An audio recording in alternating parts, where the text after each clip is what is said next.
क्या योगी आदित्यनाथ ने विधानसभा में कठमुल्लापन शब्द कहकर मुस्लिमों की भावनाओं को ठेस पहुंचाई या इसका गलत मतलब आपको समझाया गया?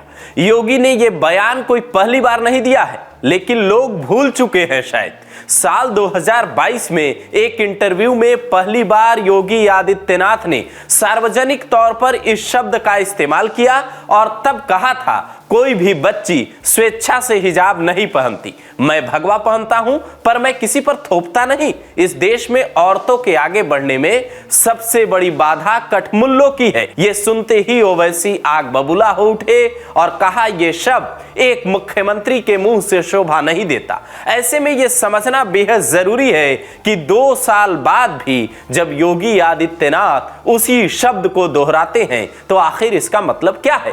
तो पहले वो सुनिए, फिर बताते हैं हिमंता मॉडल क्या है जिसे यूपी में लागू किए जाने का इशारा योगी आदित्यनाथ ने अपने एक कठमुल्लापन वाले बयान से दे दिया है। भाषाओं पर काम करने वाली वेबसाइट रेख्ताडिक्शनरी.com पर जब आप कठमुल्लापन शब्द का मतलब ढूंढेंगे तो साफ साफ लिखा नजर आएगा, कम पढ़ा हुआ मुल्ला, मुलाना, मस्जिद की रोटियां तोड़ने वाला। इंटरनेट पर कठमुल्ला सर्च करते ही अनपढ़, नकली गुरु, मूर्ख, मौलवी और कट्टरपंथी नजर आएगा। यहां तक कि जिज्ञासु कीड़ा.कोरा.com पर अरविंद व्यास ने इसे थोड़ा और विस्तार से परिभाषित किया। वो लिखते हैं, ये शब्द हिंदी भाषा के काठ या संस्कृत के काष्ठ यानी लकड़ी के अर्थ में और अरबी भाषा के मुल्ला का सामसिक शब्द है। वो मुल्ला जो काठ की माला फेरता है के भाव से युक्त ये शब्द कट्टरपंथी, हठधर्मी, कम पढ़ा लिखा शिक्षक, संकुचित विचारधारा वालों का प्रतिनिधित्व करता है। यानी योगी के बयान का मतलब भी कुछ ऐसा ही था कि आप अपने बच्चों को अंग्रेजी पढ़ाओ और दूसरे के बच्चों को उर्दू पढ़ने कहो। यह दोहरापन नहीं चलेगा। दूसरों के बच्चों को मौलवी और अपने बच्चों को डॉक्टर, इंजीनियर बनाने वाले कई नेता हैं।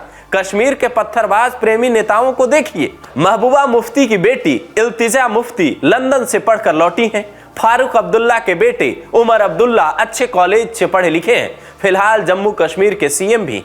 तो ये आपको समझना होगा कि जिन नेताओं को आप चुन रहे हैं वो दिनों दिन आपसे संपत्ति और शिक्षा में कितने अमीर होते चले जा रहे हैं।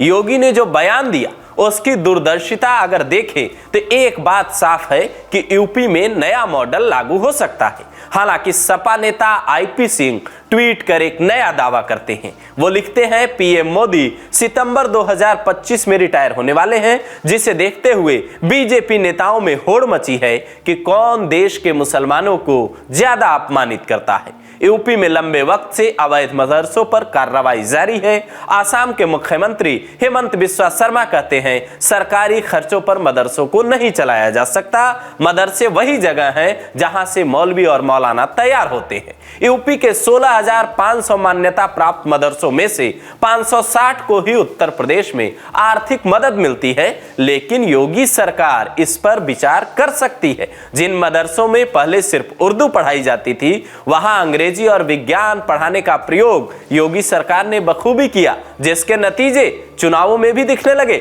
जिस सपा को लगता था मुस्लिम उसके ही पक्ष में रहेंगे, वो कुंदरकी और रामपुर में इसके नतीजे देखकर घबरा उठी है। इसीलिए सियासत के जानकार ये भी कहते हैं कि योगी खुलकर मुस्लिमों के सुधार की वकालत में लगे हैं, पसमानदा मुसलमानों को आगे बढ़ाने के काम में लगे हैं। जिसका विरोध जितना सपा करेगी उतना ही फंसेगी। बुलडोजर, एनकाउंटर और ऑपरेशन लंगड़ा वाले प्रदेश में इस बार हिमंता मॉडल भी आ सकता है, जिसमें आसाम के सीएम हेमंत बिस्वा शर्मा की तरह यूपी में भी भटके मुसलमानों को मुख्य धारा में जोड़ा जाएगा। हेमंता कहते हैं, जब सबके बच्चे अंग्रेजी पढ़ रहे हैं तो मुस्लिम परिवारों की बेटियां और बच्चे क्यों नहीं पढ़ेंगे। यही बात योगी आदित्यनाथ ने सदन में कही कि मुस्लिम लड़के भी सिर्फ उर्दू ही क्यों पढ़े, आखिर ये कैसा हट है।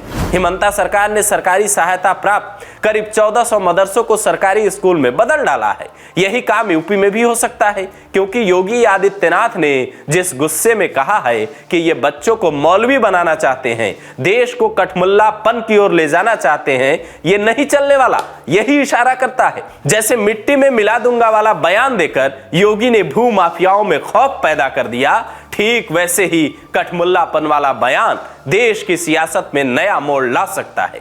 आप भी बयान सुनिए, फिर तय कीजिए कि इसकी आगे की कहानी। इनको समाज के सामने एक्सपोज करना चाहिए। अपने बच्चों को ये लोग पढ़ाएंगे इंग्लिश स्कूलों में, और दूसरे के बच्चे के लिए अगर वो सुविधा सरकार देना चाहती है, कहते नहीं उर्दू पढ़ाओ इसको, यानी उसको मौलवी बनाना चाहते हैं, कठमुल्लापन की ओर देश को ले जाना चाहते हैं। ये नहीं चल सकता है।